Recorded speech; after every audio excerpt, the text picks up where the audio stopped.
हाय, welcome back. आज का अपना टॉपिक है VRS,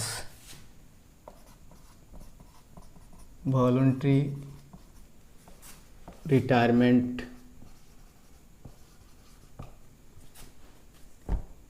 स्कीम। हम लोग को क्या करना है, वॉलंटरी रिटायरमेंट कंपनसेशन के बारे में हम इसमें बात करेंगे कि उसका क्या टैक्सेबिलिटी होगा। ये VRS क्या है? तो VRS में क्या होता है कि कंपनी या कोई भी ऑर्गेनाइजेशन कभी कभी अपने स्ट्रेंथ कम करना होता है एम्प्लॉय को, तो ऑप्शन देती है कि आप VRS चुन लो, आप वॉलंटरी चुनो और रिटायर हो जाओ। उसमें वो उसको लमसम अमाउंट देती है कुछ कंपनसेशन के रूप में, या एक बार में दे देगी लमसम, या इंस्टॉलमेंट में भी दे सकती है।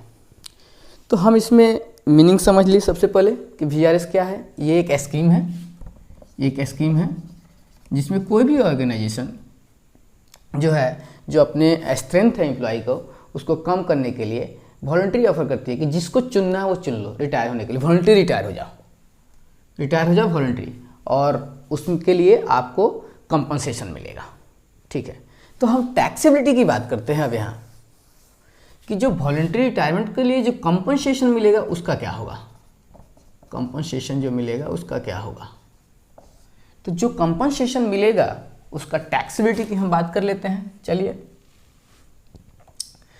तो जो भी कंपनसेशन हमको मिलेगा, चाहे वो लमसम हो, कंपनसेशन जो मिलेगा लमसम मिल सकता है या इंस्टॉलमेंट में मिल सकता है। तो जो वॉलंटरी रिटायरमेंट होगा उससे जो कंपनसेशन मिलेगा वो टैक्सेबल होगा। किस में टैक्सेबल होगा? सैलरी के रूप में टैक्सेबल होगा। यहाँ profit in lieu of salary, चलिए सैलरी का ही पार्ट है, profit in lieu of salary under section 17(3).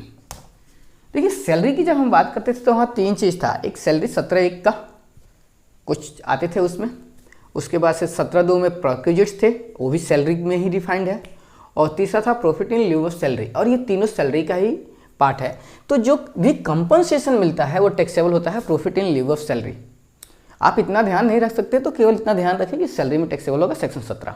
ठीक है, तो जो भी कंपनसेशन मिलता है वॉलंटरी रिटायरमेंट पे या वॉलंटरी सेपरेशन पे, जो पब्लिक सेक्टर अंडरटेकिंग होती है उसमें वॉलंटरी सेपरेशन होता है, तो वॉलंटरी रिटायरमेंट से या वॉलंटरी सेपरेशन से एम्प्लॉय को कोई कंपनसेशन मिलता है तो टैक्सेबल होगा, वो सैलरी होगा profit in lieu of salary section 17 subsection 3 में। लेकिन हमको सेक्शन 10(10)(c) में, सेक्शन 10(10)(c) में कुछ एग्जेम्पशंस मिलते हैं। ठीक है, कुछ एग्जेम्पशन मिलते हैं। अब एग्जेम्पशंस क्या मिलता है, तो देखिए, जो हमको स्पेस चाहिए, थोड़ा सा स्पेस चाहिए हमको, ऊपर से आते हैं। चलिए, अब हम क्या एग्जेम्पशन मिलता है उसकी बात करेंगे।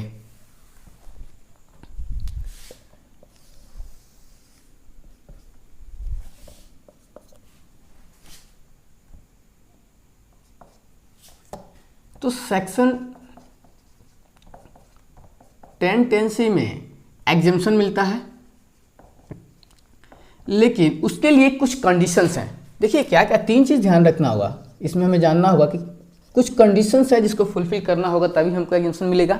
कुछ इसका गाइडलाइंस है जो रूल 2BA में दिया गया है, इसको भी ये कंडीशन कहिए या गाइडलाइंस कहिए, इसको आप फॉलो करना होगा। और तीसरा, जो एग्जेम्पशन मिलेगा वो कितना मिलेगा, लिस्ट जो है वो एग्जेम्प्ट होगा। सबसे पहले हम कंडीशन को जानते हैं। पहला,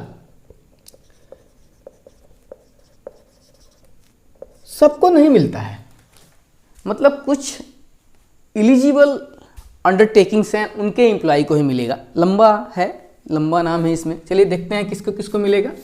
अगर वो ये एम्प्लॉय हमने लिख दिया, एम्प्लॉय किस किस अंडरटेकिंग्स के अगर होते हैं तो उनको मिलेगा।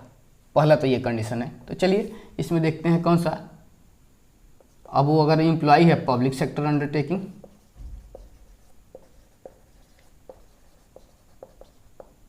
अंडरटेकिंग का, या दूसरा any other company public sector company यहाँ लिख लीजिए, या any other company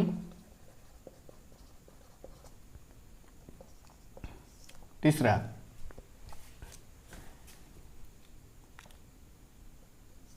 authority stabilised by central या स्टेट और provincial act. Public sector company का एम्प्लॉय हो, किसी भी दूसरे कंपनी का एम्प्लॉय हो, या कोई भी ऐसा अथॉरिटी हो, उसका किसी अथॉरिटी का एम्प्लॉय है जो सेंट्रल, स्टेट या प्रोविंशियल एक्ट के तहत स्टेबलाइज्ड है। लोकल अथॉरिटी का एम्प्लॉय हो,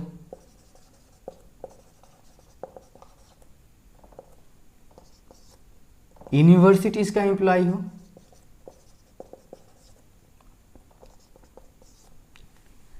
सेंट्रल गवर्नमेंट का एम्प्लॉय हो, स्टेट गवर्नमेंट का एम्प्लॉय हो,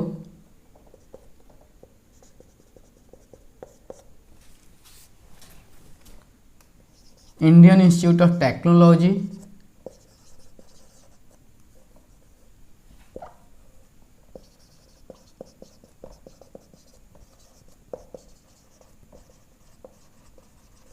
इंडियन इंस्टीट्यूट ऑफ टेक्नोलॉजी का एम्प्लॉय हो, ठीक है। नोटिफाइड मैनेजमेंट इंस्टीट्यूट, वो वाली मैनेजमेंट इंस्टीट्यूट जिसको नोटिफाइड किया हो उसका एम्प्लॉय हो,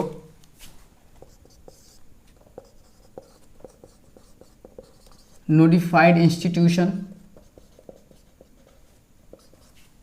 जिसका इम्पोर्टेंस हो थ्रू आउट इंडिया, या कोई भी स्टेट, ठीक है। तो इसमें कौन कौन से आ गए?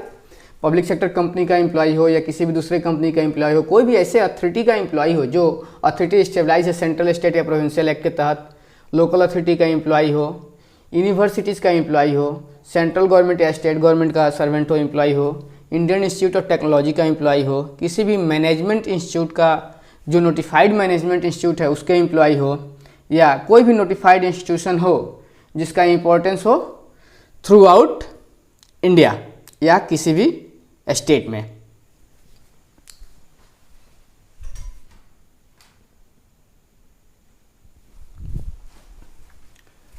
या एक और आ जाएगा कोऑपरेटिव सोसाइटी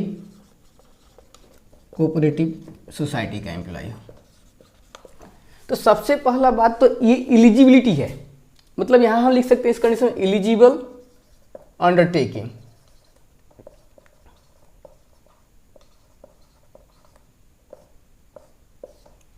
ये जो एलिजिबल अंडरटेकिंग्स ये हैं इनके एम्प्लॉय हो, पहला कंडीशन हो गया। दूसरा कुछ गाइडलाइंस है, उस गाइडलाइंस को फुलफिल होना चाहिए, मतलब ये भी एक कंडीशन बोल लीजिए, या जो ये ऐसे बोलिए कि जो ये वॉलंटरी रिटायरमेंट स्कीम को फ्रेम किया गया हो वो रूल 2BA का जो गाइडलाइंस है उसके अनुसार हो। तो इसमें गाइडलाइंस क्या है, इसको भी कंडीशन मान लीजिए या रूल।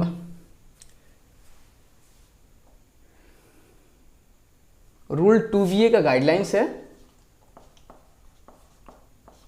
मतलब जो ये वॉलंटरी रिटायरमेंट स्कीम को फ्रेम किया गया हो वो रूल 2BA में जो गाइडलाइंस दिया गया है उसको फुलफिल किया हो। इसमें क्या क्या आएगा,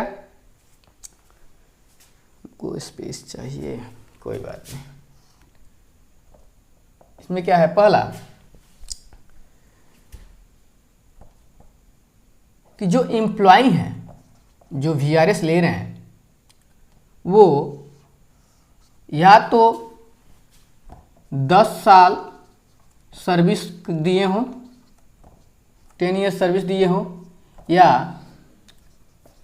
40 ईयर्स एज हो गया हो।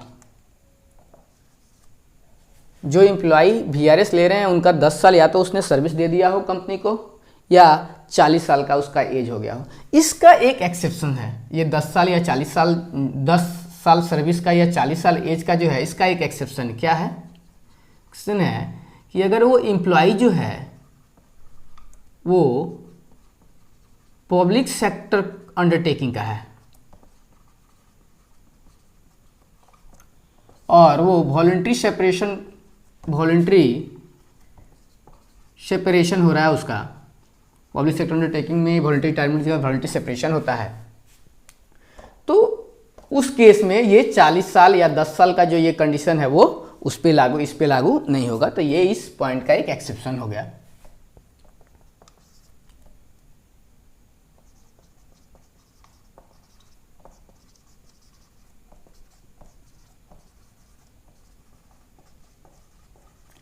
दूसरा कंडीशन है कि जो ये वीआरएस का स्कीम है ये ओपन होना चाहिए सारे एम्प्लॉय के लिए, इस एक्सेप्ट किसके, जो डायरेक्टर हैं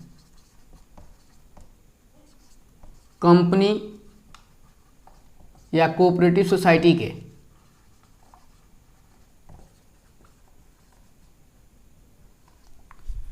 कंपनी या कोऑपरेटिव सोसाइटी के जो डायरेक्टर हैं वो इसके लिए अपवाद होगा, नहीं तो बाकी जितने भी एम्प्लॉई है ये जो वीआरएस का स्कीम है ओपन होना चाहिए, चाहे वो एक्सेप्ट करे नहीं, क्योंकि वॉलंटरी है, वो उसको एक्सेप्ट करना होगा, जिसको एक्सेप्ट करेगा, नहीं करना होगा नहीं करेगा, लेकिन ओपन होना चाहिए सबके लिए। ये नहीं कि कुछ पार्टिकुलर्स को ही आप दे रहे हैं, ऐसा नहीं होना चाहिए। ऐसा होगा तो फिर आपका ये जो एग्जाम्पशन है 1010C में नहीं मिलेगा, क्योंकि आप रूल 2BA को का जो गाइडलाइंस है उसको फुलफिल नहीं किया। ठीक है,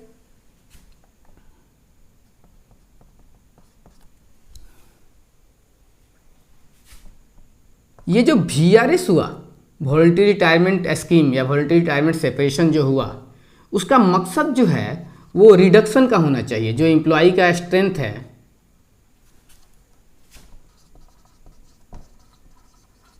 एम्प्लॉय का जो स्ट्रेंथ है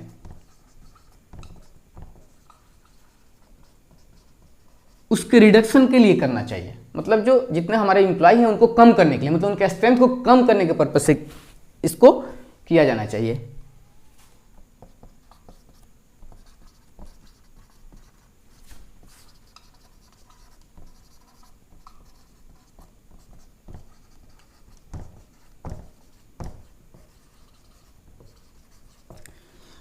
जो वीआरएस के चलते जो भी वैकेंसी खाली हुए, जो भी पद खाली हुए, जो भी स्ट्रेंथ को हमने रिड्यूस कर दिया, तो जो भी वैकेंसी दिख रहा है उसके चलते कि हाँ जो भी मतलब रिडक्शन आपने कर लिया उसको फिल नहीं करेंगे आप। ठीक है, पांचवा क्या है, जो ये रिटायर्ड हुए वीआरएस के चलते, यहां लिखते हैं ऐसे, वॉलंटरी रिटायर्ड एम्प्लॉय है या वॉलंटरी सेपरेशन जो हुआ है एम्प्लॉय का, वो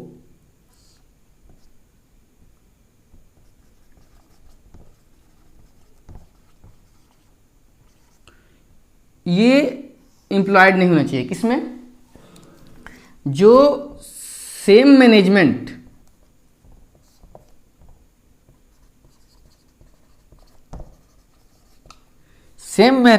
के तहत जो भी ऑर्गेनाइजेशंस हैं, जो भी कंपनी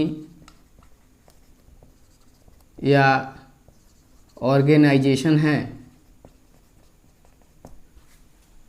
जो वॉलंटरी रिटायर्ड हुए एम्प्लॉय वो कहाँ एम्प्लॉयड नहीं होना चाहिए, वो एम्प्लॉयड नहीं होना चाहिए ऐसे कंपनी ऑर्गेनाइजेशन में जो सेम मैनेजमेंट के कंट्रोल में है। और छठा पॉइंट है इसमें कि जो भी पेमेंट दिया आपने लमसम या इंस्टॉलमेंट में, मतलब जो भी आपने कंपनसेशन पेएबल है या पेड किया, वो नॉट एक्सीड, इससे ज़्यादा नहीं होना चाहिए। किससे, दो चीज़ है, मतलब इन दोनों में से जो मिनिमम हो वो होना चाहिए एक तरह से बोले तो, क्योंकि इन दोनों में से एक्सीड नहीं होना चाहिए। क्या, 3 month salary into each completed year of service.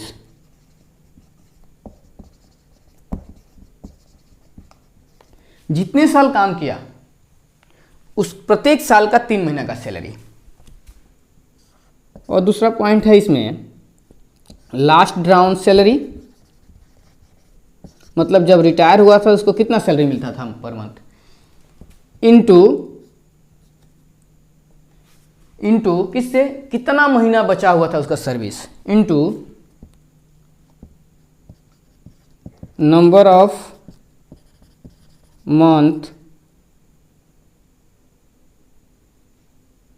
into number of month salary left, sorry,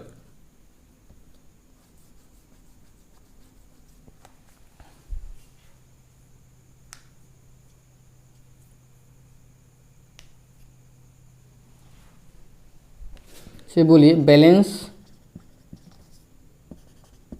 month of service left. तो क्या हुआ, अभी हमने क्या क्या जाना, पहला कि सबको नहीं मिलेगा, जो कुछ एलिजिबल अंडरटेकिंग है उन्हीं के एम्प्लॉय को जो है वो एग्जेम्पशन मिलेगा। पहला तो कौन कौन से एलिजिबल अंडरटेकिंग है वो हमने जाना कि ये एलिजिबल अंडरटेकिंग है और इनके एम्प्लॉय को ही एग्जेम्पशन मिलेगा। दूसरा बोला कि जो ये VRS हुआ वो रूल 2BA के गाइडलाइंस के अनुसार होना चाहिए, मतलब ये भी आपके लिए कंडीशन है कि इसको भी फुलफिल करना है। तो रूल 2BA में क्या बोला कि जो एम्प्लॉय है वो 10 साल का सर्विस दे चुका हो या 40 साल का उसका एज कंप्लीट हो गया हो। पहला इसका एक एक्सेप्शन था कि अगर पब्लिक सेक्टर अंडरटेकिंग का एम्प्लॉय है तो वॉलंटरी सेपरेशन के केस में उसका ये जो पहला 10 साल या 40 साल का जो कंडीशन है वो उस पर लागू नहीं होगा अगर वो पब्लिक सेक्टर अंडरटेकिंग का एम्प्लॉय है, तो वॉलंटरी सेपरेशन अगर उसका होता है तो।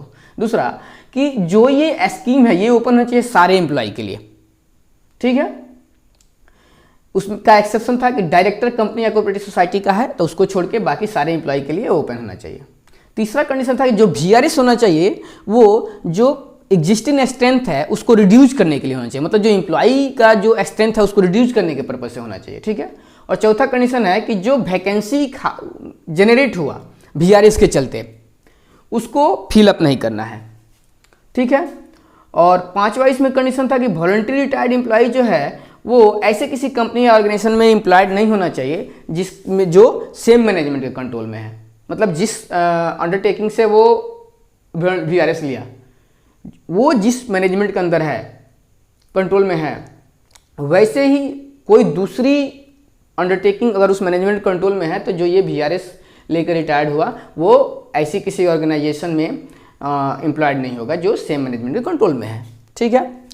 और छठा कंडीशन इसमें था कि जो भी कंपनसेशन मिलेगा उस पर भी इसने एक कैप लगा दिया कि इससे ज़्यादा नहीं होना चाहिए।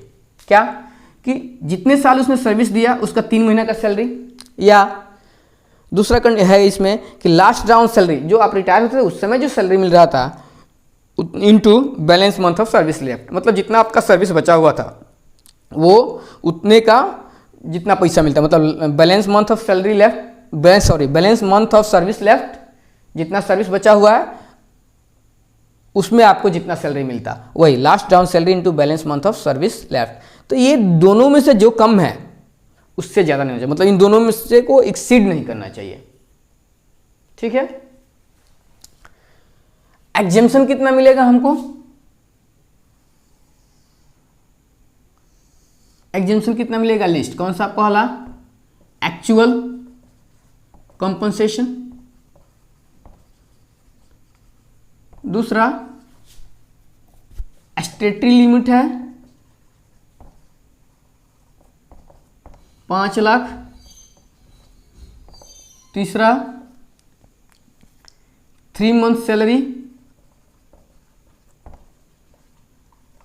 into each completed year of service,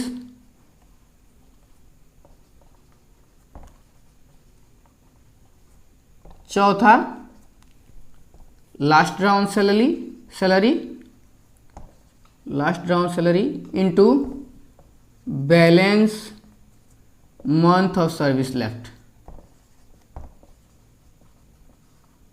balance month of service left. इन चारों में से जो कम होगा उसका हमको एग्जेम्पशन मिलेगा।